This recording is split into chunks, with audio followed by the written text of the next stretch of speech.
Fala galera, professor André na área. Hoje nós vamos falar sobre a Revolução Francesa.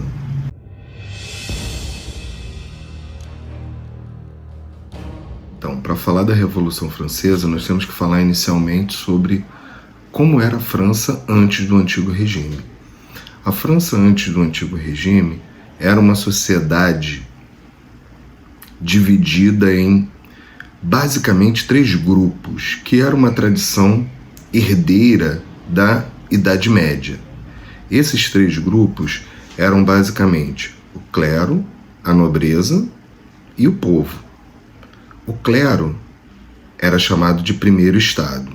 Ele representava 1% da população.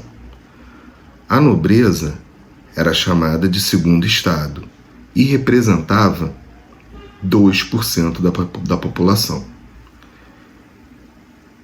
E o terceiro estado era o povo, representava 97% da população. O problema é que, tanto o primeiro quanto o segundo estado, ou seja, 3% da população, tinha uma série de privilégios. Não pagavam impostos, o tipo de penalidades que eles sofriam eram diferentes, eles tinham benefícios que o restante da população não tinha. E 97% da população, ou seja, a grande maioria, vivia em uma situação muito difícil, muito complicada. Outra coisa extremamente importante a respeito disso é a distribuição de terras.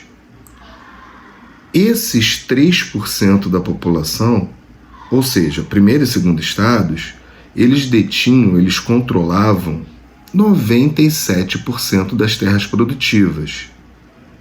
E a grande maioria da população, 97% da população, detinha apenas 3% das terras produtivas.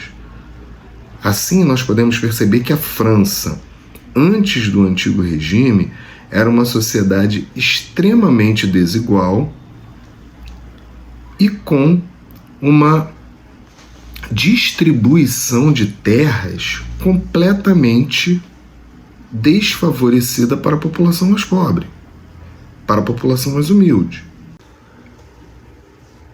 Outro aspecto importante que temos que falar sobre a Revolução Francesa diz respeito à Grande Fome. O ano de 1789 foi emblemático, principalmente porque, em primeiro lugar, houve um inverno extremamente rigoroso, e juntamente com o inverno rigoroso veio a destruição da plantação, da lavoura. Com a destruição da lavoura, o que aconteceu? A população não tinha o que comer, passou uma fome muito grande. Juntamente com essa fome muito grande, o rei, ao invés de utilizar o dinheiro para poder alimentar a população, ele investiu esse dinheiro para auxiliar os colonos ingleses na luta contra a dominação da Inglaterra, na Revolução Americana, no processo de independência dos Estados Unidos, principalmente porque o governo francês, o rei Luís XVI, ele queria se vingar de um conflito que ele fez com a Inglaterra. Na verdade, ele não, né? Foi o avô dele. O avô dele foi derrotado em um conflito com a Inglaterra. E o Luís XVI queria vingar o avô. E uma das maneiras que ele encontrou para vingar o avô foi justamente ajudar os colonos ingleses a se libertarem da Inglaterra. Só que essa atitude do rei piorou mais ainda a situação dele, fazendo com que a França se tornasse um barril de pólvora, tá? Que vai explodir com a chamada tomada da Bastilha.